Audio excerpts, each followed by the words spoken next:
Et je me souviens, la toute première fois que j'ai fait du snow, c'était février 86 au parc Beaumont à Pau. Snowboard, c'est le prolongement du skate et surtout la vengeance du skate où on n'arrivait pas à faire un backside air tweaké ou un mute Japan. Là, en snow, c'était du gâteau. C'est-à-dire que ça se faisait tout seul, c'était de la triche presque. Les pieds attachés et tout, c'était trop facile. Première vraie parue, je me souviens plus du nom du magazine, mais c'était marqué Greg Boulanger. On vendait du rêve finalement, quoi. L'idée, c'était d'avoir un joli seau, bien stylé, du ciel bleu, des sapins chargés de neige et de la neige qui vole, tu vois? Les boîtes pour qui j'ai travaillé, on a toujours voulu continuer à soutenir le print, d'une manière générale, parce qu'on estimait que le print, c'était quand même, pour moi, c'est la transmission, le print. C'est le magazine, tu le lis, tu le relis, c'est presque comme des livres d'histoire quelque part. Quand tu les ressors 20 ans après, c'est des livres d'histoire de nos cultures, quoi. Et je trouve qu'aujourd'hui, ça manque terriblement.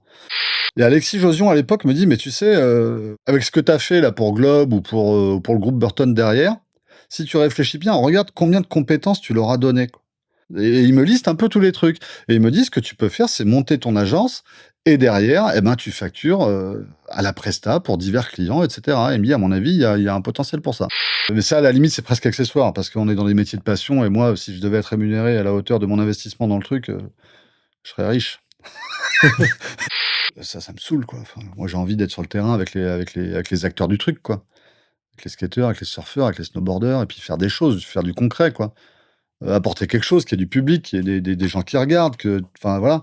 Moi, justement, je voulais pas qu'on puisse dire: «C'est une marque de ça». Parce que, moi, un des motos du truc, c'est se faire plaisir en skate, quel que soit le support, quoi. Voilà. Que ce soit, sur un parking, un bol ou, sur un handrail, quoi. C'est ça Collapse, en fait.